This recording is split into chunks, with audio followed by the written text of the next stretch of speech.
라디오 스테이지 4화 촬영이 시작됐습니다. 자, 녹화를 하는 지금은 대체로 낡은 말씨였는데요. 오늘 조은우 씨는 학원인가 일단은 바쁘다고 하셔서 새 게스트 황인우 씨를 모셔봤습니다. 인사해 주시기 바랍니다. 네, 반갑습니다. 네, 이 황인우 씨는요, 제가 제작하고 있는 오디오 드라마의 그 러스트의 아버지 역을 맡으셨는데요. 시즌2부터 비중이 높아지는 역할이니까 아직까지는 자주 보기 힘들 거예요. 서로는 여기서 넘어가고 수다는 딱히 떨 거 없으니까 재빨리 수업 시간으로 넘어가겠습니다. 저번 시간에 분량을 실패해가지고 1시간이 넘는 영상을 만들어버린 게 아이고. 라디오 스테이지 4화 시작합니다.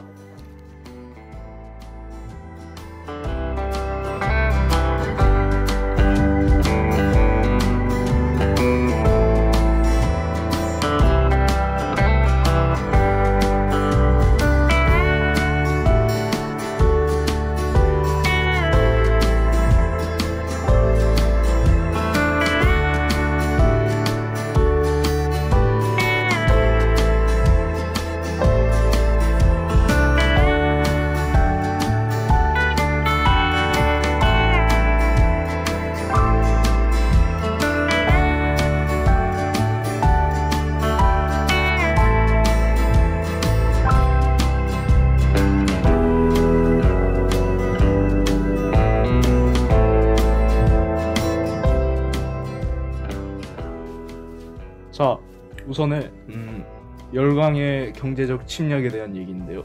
여기에 저희가 또 도표를 한번 준비해봤습니다.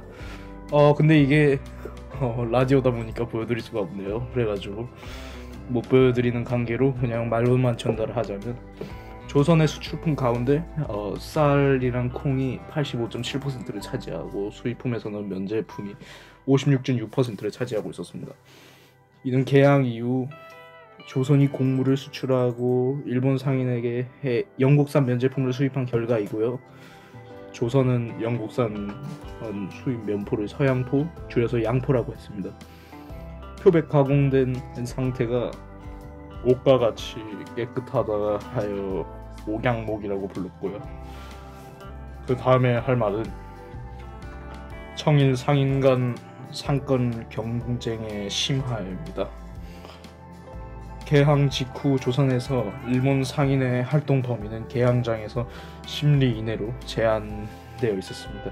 이로 인해 무역은 객주, 여각, 보부상 등 조선 상인들이 일본 상인과 조선의 소비자를 매개하는 거리주 무역의 형태를 띠었습니다. 이 시기 일본 상인들은 영사재판권과 무관세의 규정 등 특권을 내세우고 약탈적 무역을 행했습니다. 1882년 이모군란 이후 조선에 대한 정치적 영향력이 커진 청은 조청, 상민, 수륙 무역 장정을 체결하게 됩니다. 이 장정으로 지방 간에서 허가받은 청 상인은 개항장 밖에서도 활동할 수 있었고, 이는 체국대우 조항에 따라 외국 상인에게도 적용되었습니다. 일본도 조일통상 장정을 1883년에 체결을 하여 조선의 간세 자주권을 일부 일정하였습니다. 체국대우를 인정하게 되어 상권을 확대할 수 있었고, 그 결과 청상인과 일본 상인 간의 상권 경쟁이 매우 치열해졌습니다. 제국주의 열강의 이권 침탈에 대해서 얘기해 드릴게요. 일단은 아관 파천을 계기로 정치적 영향력이 커진 러시아는 조선에 대한 내정 간섭을 강화하며 경제적 이권을 차지하였어요. 이에 제국주의 열강들도 최국 대우 규정을 내세워 광산 채굴권, 삼림 체벌권, 그리고 철도 부설권 등 경제적 이권 침탈에 나섰습니다. 열강들이 철도에 관심을 둔 까닭은 무엇일까요? 열강들은 철도를 식민지 지배의 주요 수단으로 인식하여 철도 부설권 획득에 큰 관심을 두었습니다. 미국이 1896년 경인선 부설권을 차지한 것을 시작으로 프랑스와 일본도 철도 부설권을 차지하였어요. 그리고 철도 부설권은 일단 경인선은 미국에서 1898년 일본으로 넘어갔고, 아까 전에 말했던 프랑스가 차지했던 경의선도 1904년 일본으로 넘어가서 철도 부설권은 전부 일본이 차지했다고 생각하시면 돼요. 일본은 미국으로부터 경인선 부설권을 사들이고 1898년 경부선 부설권을 확보하였대요. 아까 말했던 내용 나왔네요. 또한 러일 전쟁 중 프랑스가 반납한 경의선 부설권과 경원선 부설권까지 강압적으로 차지하였어요. 이로써 일본은 대륙 침략을 위한 한반도의 남북을 연결하는 철도 부설에 착수할 수 있게 되었어요. 다음은 일본 토지 침탈에 대한 내용입니다.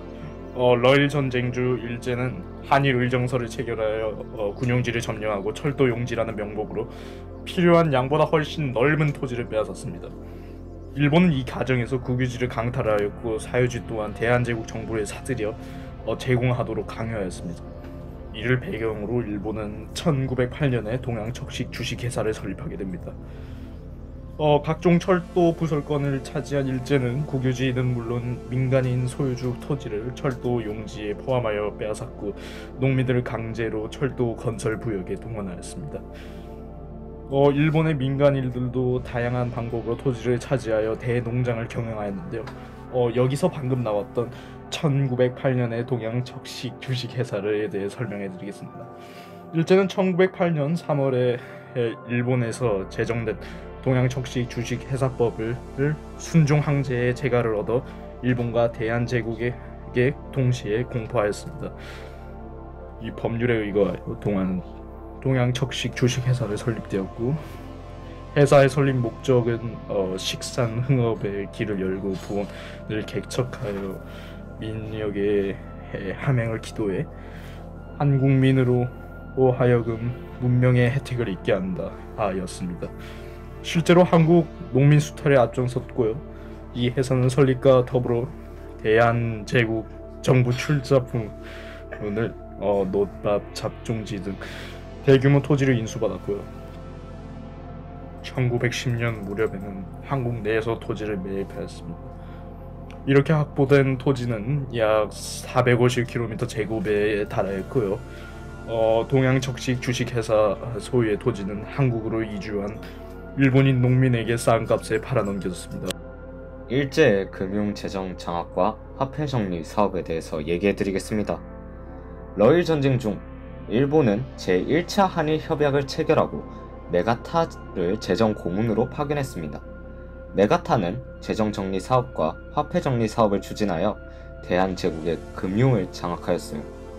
화폐 정리 사업은 대한제국의 화폐제도 문란을 빌미로 일본 제1은행권을 법화로 하는 새로운 통화 제도를 정착하는 과정이었어요. 화폐 정리 사업은 어떻게 진행되었을까요? 화폐 정리 사업이 이루어지던 시기에 국내에서는 상평 통보와 백동화가 주로 사용되었어요.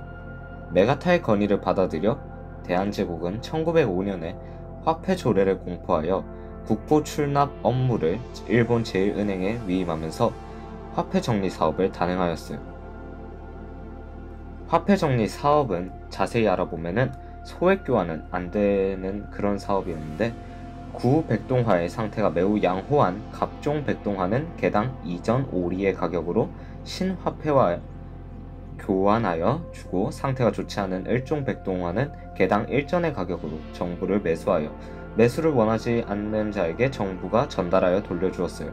단 형질이 조악하여 화폐로 인정하기 어려운 병종 백동화는 매수하지 않았어요. 그러니까 이제 백동화가 품질이 좋으면 100%로 교환을 해줬고, 품질이 괜찮으면 40%로 교환을 해줬고, 품질이 매우 안 좋을 경우엔 교환을 거부했어요. 근데 여기에서 품질이 좋을 리가 있겠어요. 그래서 40%만 받아도 다행이었고, 웬만한 거는 교환 거부를 당했대요. 화폐 정리 사업 이후 일본 제1은행권이 대한제국의 법화가 되었으며 백동화는 폐지되고 상평통보는 점진적으로 유통 중지되었어요. 이 과정에서 많은 국내 상공업자들이 몰락했으며 국내 총 통화량이 현격하게 줄어들었대요. 한편 화폐 정리와 재정 정리에 필요한 자금은 일본으로부터 차관 형식으로 충당하였는데, 이로 인해 대한제국은 거액의 국채를 떠안았어요. 이를 계기로 일본은 대한제국의 재정을 장악하고 금융을 지배하였습니다. 역사는 여기서 끝내고 다음은 영어입니다.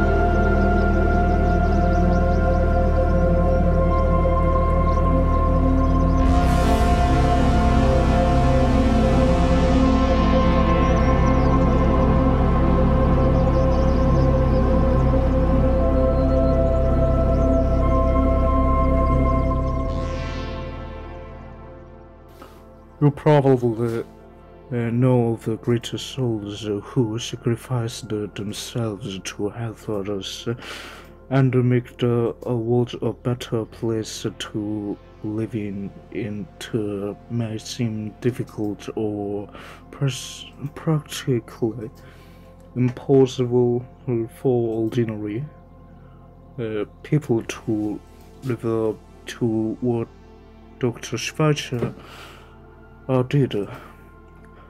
But small actions that we take for our family and friends in our everyday lives can make a difference toward creating a better world. Today we are going to listen to the stories of two tenors who have taken such actions.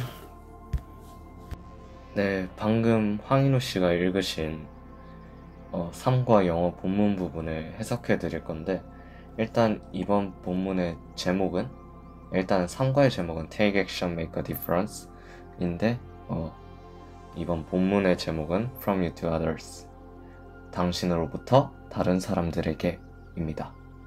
그러면 해석을 해드리겠습니다. 당신은 아마도 다른 사람들을 돕고 세상을 살기에 더 나은 장소로 만들기 위해 스스로를 희생하신 위대한 사람들에 대해 알 것입니다. 평범한 사람들이 슈바이처 박사가 했던 것에 부응하여 사는 것은 어렵거나 사실상 불가능할 것처럼 보일 수도 있습니다. 하지만 우리가 우리의 가족과 친구들을 위해 일상에서 취하는 작은 행동들이 더 나은 세상을 만드는 것에 큰 변화를 가져올 수 있습니다. 오늘 우리는 이러한 조치를 취한 2명의 10대의 이야기를 듣고자 합니다. 생각보다 좋은 의미를 가졌네요. 그러면은 이번에는 국어 시간으로 넘어가겠습니다.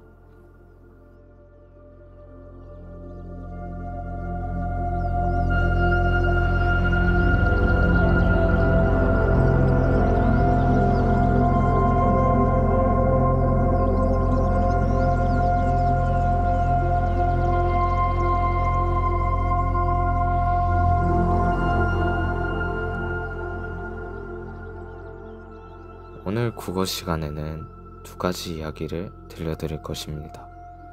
첫 번째 이야기는 등나무 운동장 이야기예요. 자연이 원하는 집. 무주에는 공설 운동장이 있었다. 그러나 그것은 지금 등나무 운동장으로 다시 태어났다. 등나무 운동장을 만든 일은 내가 무주에서 10여 년 동안 한 일 중에서 가장 인상 깊고 감동적이며 나를 많이 가르친 프로젝트이다. 한마디로 말해 모더니즘 건축이 놓친 자연과 인간의 교감과 감성을 내게 일깨워준 작업이다. 일반적으로 건축은 공간을 만드는 일이라고 알려져 있지만 궁극적으로 시간을 다루는 일이라는 것도 다시 한번 생각해 했던 중요한 작업이라 할 수 있다. 그러면 모더니즘 건축에서 우리가 놓쳤다고 하는 자연은 과연 무엇을 뜻하는가? 그 시작에서부터 건축은 자연과 필연적 관계를 맺고 있음에도 현대 건축은 자연을 본격적으로 대접하지 않고 조경이라고 하는 부수적인 측면에서 인공적으로 다루려고 했다. 즉 모더니즘 건축에서는 건축이 마치 자연 위에 군림하는 듯 하였었다. 우리가 건축에서 자연에 관해 다시 생각해야 하는 것은 모두 건축이 설사 도심에 건설된다 하더라도 자연이라는 큰 환경에서 벗어날 수 없다는 점이다.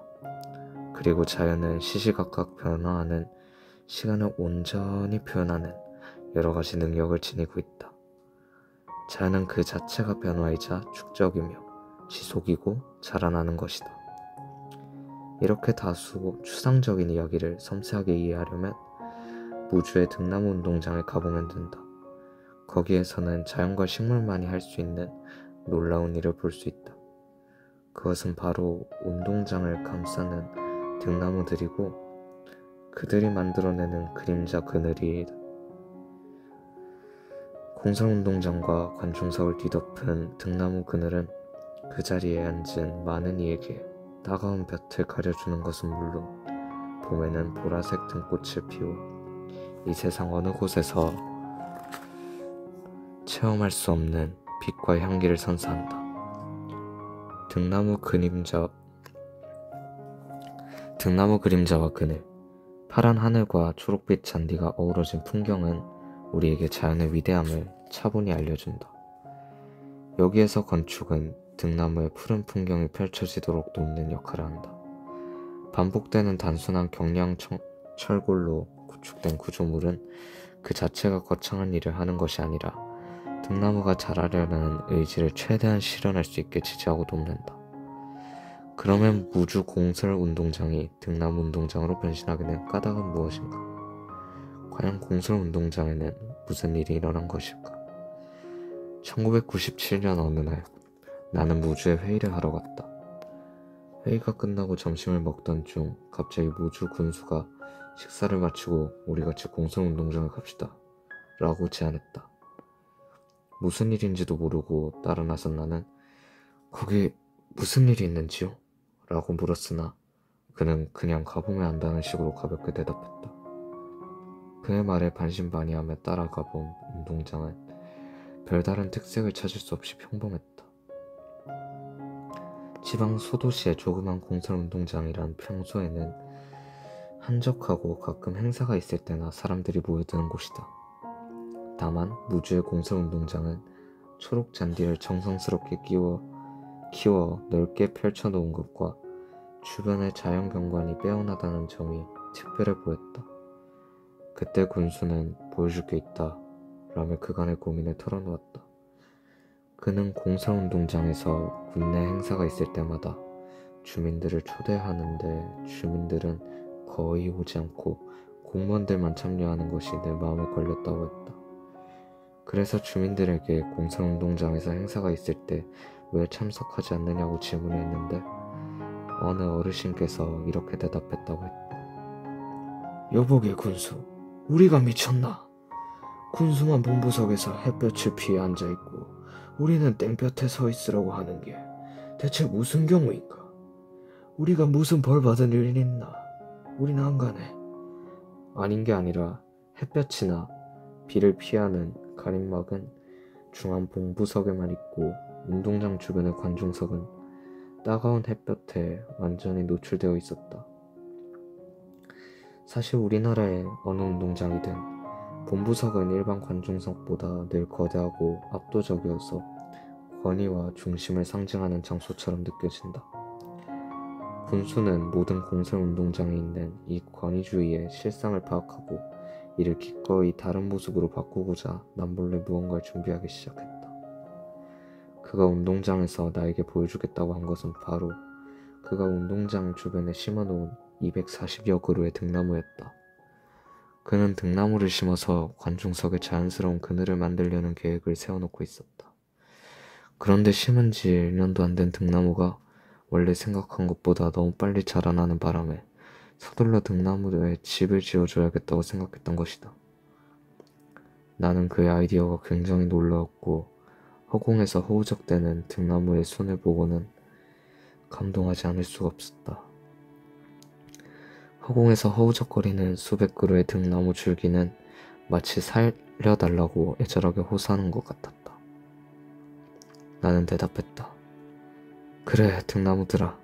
내가 너희에게 집을 지어주마. 그러면 너희는 근사한 그늘을 만들어다오. 그러면서 생각한 것은 두 가지였다. 하나는 어떻게 하면 최대한 공사비를 줄일 수 있는가 하는 점이고, 다른 하나는 어떠한 구조물이든지 식물이 초대되는 집이 아니라 식물이 주인이 되는 집이 되게끔 배려할 수 있는가 하는 점이었다. 즉, 완공된 후 구조가 드러나기보다는 오히려 등나무들이 마음껏 자라나서 마치 구조물의 주인이 된 것처럼 보여주고 싶었다. 이 두 요소를 충족하는 방법은 식물을 담게 설계하는 것이었다. 나는 서울에 돌아오자마자 바로 스케치를 하고 설계에 들어갔다. 첫째도 둘째도 모두 식물과 같이 만들고자 했다. 등나무는 여러 줄기가 모여서 타고 오르는 식물이니 작은 것들이 합쳐지는 구조를 선택하기로 했다. 그래서 지름 6cm짜리 원형 파이프 4개를 한 다발로 묶어 큰 줄기가 되게 하고, 그 원형 파이프를 때로는 2개, 때로는 3개를 결합해 작은 줄기가 되게 하여 등나무가 편안하게 타고 오를 수 있는 가벼운 원호 모양의 구조물을 만들었다. 즉, 구조 자체를 등나무의 구조와 닮게 하려고 원형 파이프를 여러 개 결합하였고, 등나무가 관중석 방향으로 자랄 수 있도록 윗부분의 구조를 원호 형태로 만들었다. 시선과 햇볕의 관계를 고려해 가장 적절한 위치에 원호의 꼭지점을 정했다.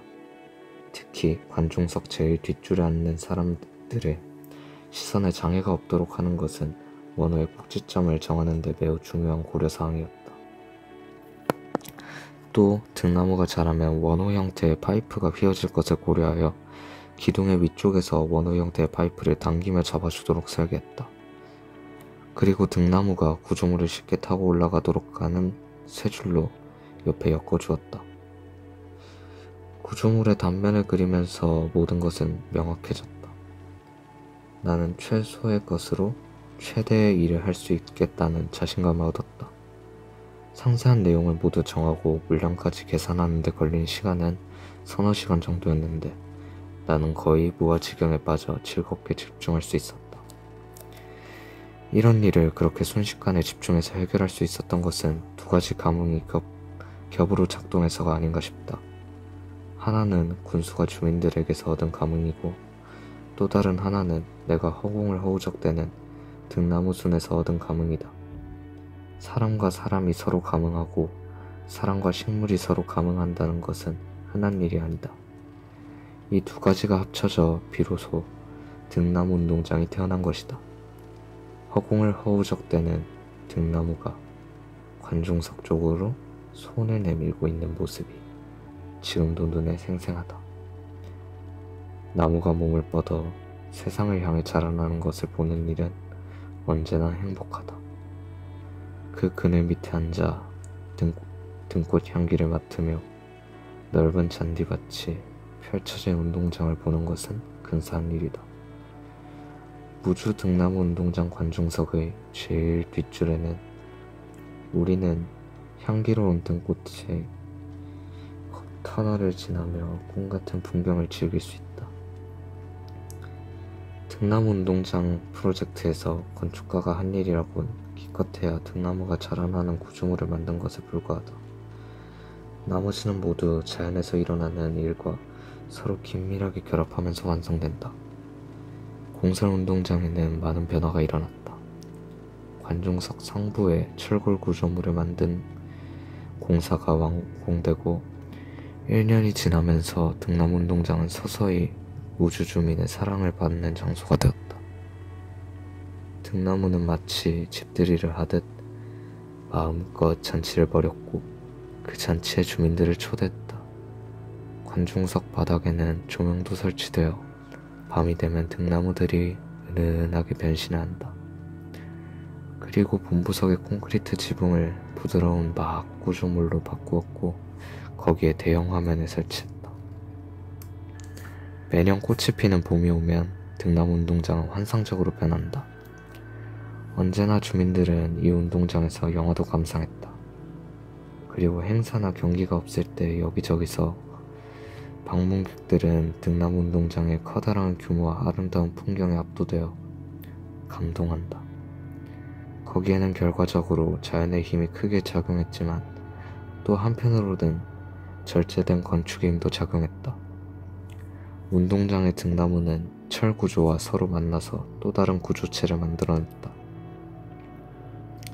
등나무가 자연스럽게 자라려는 힘과 의지를 철 구조가 떠받쳐주고 등나무에 성장하려는 힘과 그것을 떠받치는 철골의 힘은 마치 상대편의 힘을 알아차린다는 듯 서로 감응하고 있다. 이곳을 찾는 방문객에게 관중석 제일 뒷줄에 올라서서 한쪽 끝에서 한쪽 끝까지 걷기를 권유한다. 거기에서는 우리가 도심에서는 체험할 수 없는 자연의 축복을 받을 수 있다.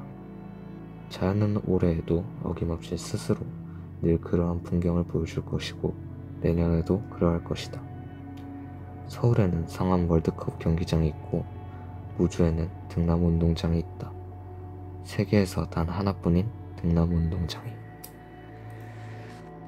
이게 첫 번째로 읽어드린 국어 뭐라 해야 되지? 글이었고 이 다음은 좀 4단원으로 넘어가서 정약용의 글을 읽어드릴 거예요. 정약용의 글은 저기 두근두근 내 인생을 지나서 뒤에 있는데 이 글은 좀 짧습니다. 수호제기라는 글인데요. 기 형식은 중국의 문장 형식입니다. 그래서 수호제, 기 이런 식으로 붙은 수필이에요. 이것을 아마 교술갈래라고 하는데 교술갈래에서 중요하게 여기고 시험에 나오는 건 경험과 깨달음입니다. 수호제기 정약용 읽어드릴게요. 수호제, 즉 나를 지키는 집은 큰형님이 자신의 서재에 붙인 이름이다. 나는 처음 그 이름을 보고 의아하게 여기며 나와 단단히 맺어져 서로 떠날 수 없기로는 나보다 더한 게 없다. 비록 지키지 않는다 한들 나가 어디로 갈 것인가. 이상한 이름이다 라고 생각했다. 장기로 귀향 온 후 나는 홀로 지내며 생각이 깊어졌는데 어느 날 갑자기 이러한 의문점에 대해 환히 깨달을 수 있었다. 나는 벌떡 일어나 다음과 같이 말했다. 천하 만물 중에서 지켜야 할 것은 오직 나뿐이다. 내 밭을 지고 도망갈 사람이 있겠는가?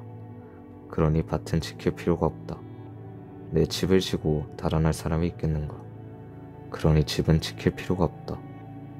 내 동산의 꽃나무와 과실나무들을 뽑아갈 수 있겠는가? 나무 뿌리는 땅속 깊이 박혀있다. 내 책을 훔쳐가서 없애버릴 수 있겠는가? 성현의 경전은 세상에 널리 퍼져 물과 불처럼 흔한데 누가 능히 없앨 수 있겠는가?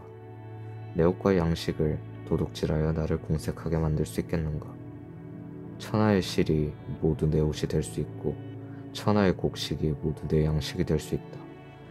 도둑이 비록 훔쳐간다는들 하나둘에 불과할 터 천하의 모든 옷과 곡식을 다 없애버릴 수는 없다.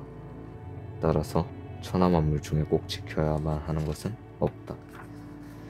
그러나 유독 이 나라는 것은 그 성품이 달아나기를 잘하며 출입이 무상하다. 아주 친밀하게 붙어있어 서로 배반하지 못할 것 같지만 잠시라도 살피지 않으면 어느 곳이든 가지 않는 곳이 없다. 이익으로 유혹하면 떠나가고 위험과 재앙으로 겁을 주면 떠나가며 질탕한 음악 소리만 들어도 떠나가고 미인의 예쁜 얼굴과 요염한 자태만 보아도 떠나간다. 그런데 한번 떠나가면 돌아올 줄 몰라 붙잡아 만류할 수 없다. 그러므로 천하 만물 중에 잃어버리기 쉬운 것으로는 나보다 더한 것이 없다. 그러니 꽁꽁 묶고 자물쇠로 잠가 나를 굳게 지켜야 하지 않겠는가. 나는 나를 허투루 간수했다가 나를 잃은 사람이다. 어렸을 때는 과거 시험을 좋게 여겨 그 공부에 빠져 있었던 것이 10년이다. 마침내 조정의 벼슬아치가 되어 사무관대에 비단 도포를 입고 백주도로를 미친 듯 바쁘게 돌아다니며 12년을 보냈다. 그러다 갑자기 상황이 바뀌어 친척을 버리고 고향을 떠나 한강을 건너고 문정세제를 넘어 아득한 바닷가 대나무 숲에 있는 곳에 이르러서야 멈추게 되었다. 이때 나도 땀을 흘리고 숨을 몰아쉬며 허둥지둥 내 발꿈치를 쫓아 함께 이곳에 오게 되었다. 나는 나에게 말했다. 너는 무엇 때문에 여기에 왔는가? 여우나 도깨비에게 홀려서 왔는가? 바다의 신이 불러서 왔는가? 너의 가족과 이웃이 손해에 있는데 어째서 그 본고장으로 돌아가지 않는가? 그러나 나는 멍하니 꼼짝도 않고 돌아갈 줄을 몰랐다. 그 안색을 보니 마치 얼매인 게 있어 돌아가려 해도 돌아갈 수 없는 듯 했다. 그래서 나를 붙잡아 함께 머무르게 되었다. 이 무렵 내 둘째 형님 또한 그 나를 잃고 남해의 섬으로 가셨는데 역시 나를 붙잡아 함께 그곳에 머무르게 되었다. 유독 내 큰형님만이 나를 잃지 않고 편안하게 수호제에 단정히 앉아 계신다. 본디부터 지키는 바가 있어 나를 잃지 않으신 때문이 아니겠는가. 이것이야말로 큰형님의 자신의 서재 이름을 수호라고 붙이신 까닭일 것이다. 일찍이 큰형님이 말씀하셨다. 아버지께서 나의 자를 태연이라고 하셨다. 나는 홀로 나의 태연을 지키려고 서재 이름을 수호라고 하였다. 이는 그 이름 작은 뜻을 말씀하신 것이다. 이는 그 이름 지은 뜻을 말씀하신 것이다. 맹자께서 말씀하시기를 무엇을 지키는 것이 큰일인가? 자신을 지키는 것이 큰일이다 라고 하셨는데 참되도다. 그 말씀이요. 드디어 내 생각을 써서 큰형님께 보여드리고 수호제의 기문으로 삼는다.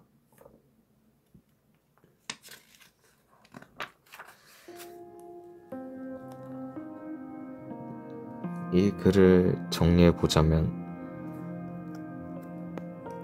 수호제는 이상한 이름이다 라고 생각했다. 이런 부분에서 중심 내용은 수호제라는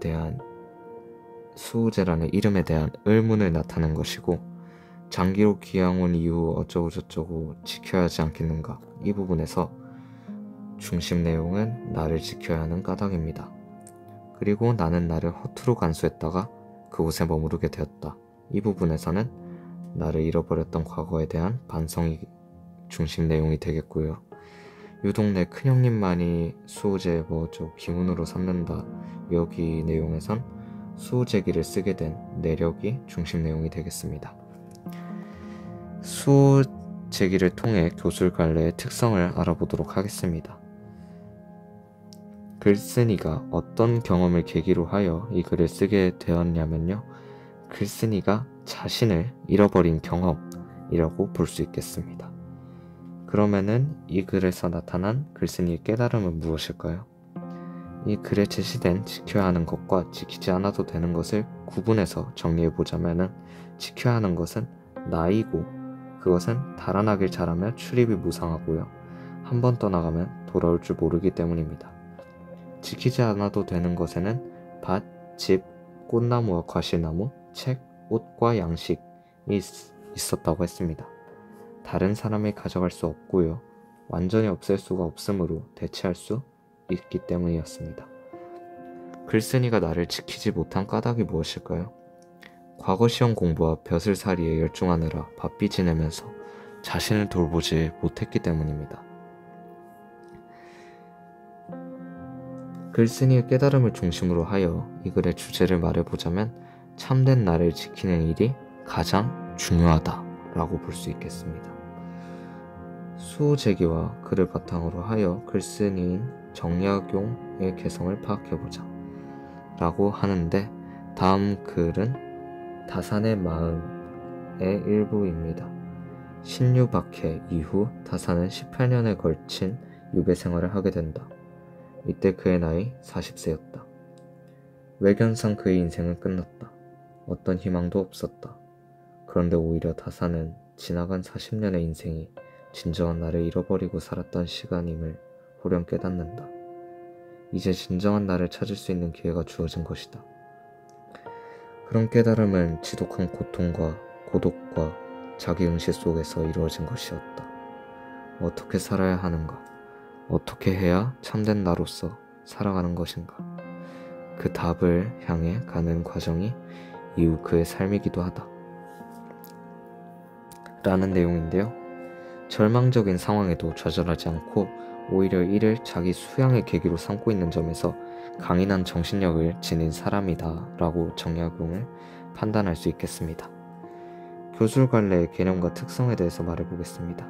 교술관례는 글쓴이의 경험이나 성찰을 바탕으로 하여 감동이나 교훈을 전달하는 문학의 한 갈래로서 수필이 대표적입니다. 다른 문학 갈래에 비해 글의 형식이 자유롭고요. 글쓴이가 자신의 경험, 생각, 느낌 등을 독자에게 직접 말하는 방식을 취합니다. 자기 고백적인 문학이므로 글쓴이의 개성이 잘 드러나고 글쓴이의 경험, 깨달음, 인생관, 가치관, 개성 등이 주된 구성 요소입니다. 그러면은 좀 넘어가서 학습지로 판단을 해보겠습니다. 수호제기는 한문수필, 기라는 종류의 갈래였는데요. 교술갈래였죠. 주제는 참된 자아를 지키는 것이 중요하다라고 볼 수 있겠습니다. 이 글의 특징에는 관념적인 나의 마음을 구체화하여 그것과 대화하는 방식으로 글을 구성하고 있고요. 자신의 과거를 반성하고 그 과정에서 얻은 깨달음을 전하고 있습니다. 글쓴이의 경험과 깨달음을 보면은 귀양 가기 전에는 형님이 지은 수호제라는 이름에 의문을 품었고 수호의 의미를 이해하지 못했습니다. 하지만 귀양살이를 하면서 수호제기를 지어 큰 형님에게 보여드렸고요. 수호의 의미를 이해하게 되었습니다. 작품의 구성 요소와 전체 유기적 관계를 한번 보겠습니다. 한문수필 수호제기는 경험, 깨달음의 구조, 자아와의 대화, 성현의 명구 인용이 있습니다.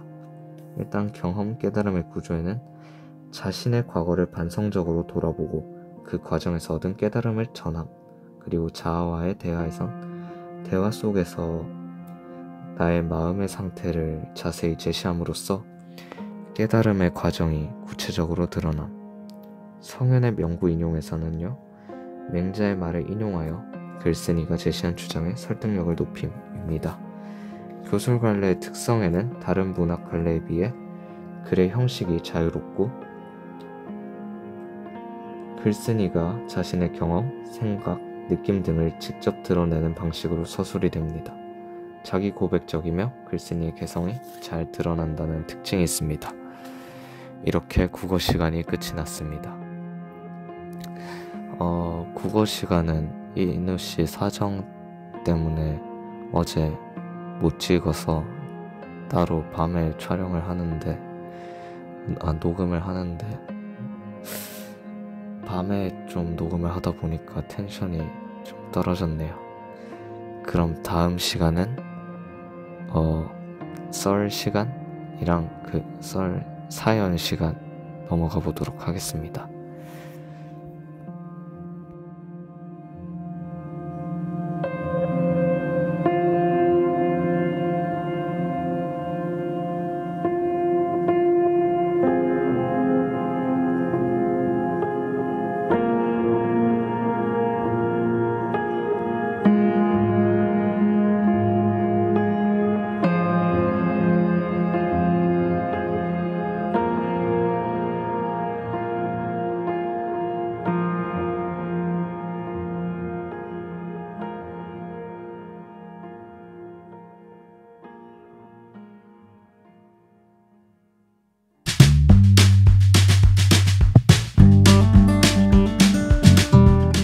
자, 드디어 기다리고 기다리던 사연 시간인데요. 오늘은 사연보다는 썰에 가까운 고민이 아닌 재미난 썰을 준비해왔다고 합니다. 그러면 황인우씨, 이번에 사연은 뭔가요?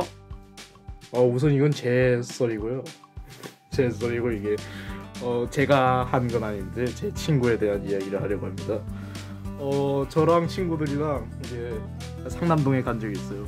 상남동에 창원 상남동에 간 적이 있었는데 거기에 또 버블티 집 맛있는 데가 있어가지고 거기에 가가지고 버블티를 일단 시켜가지고 먹으려고 딱 하고 있는데 한 좀 나이가 좀 젊으신 신사분이 딱 들어오는 거예요. 신사분이 딱 들어오셔가지고 뭐 커피를 시키던데 그걸 보고 제 한 친구가 말하기를 그 애는 자기가 좀 아는 애라고 생각했던 것 같아요. 예전에 좀 학교에서 아는 동창이라고 생각했는데 그래가지고 딱 그렇게 말한 거죠. 와 반가워.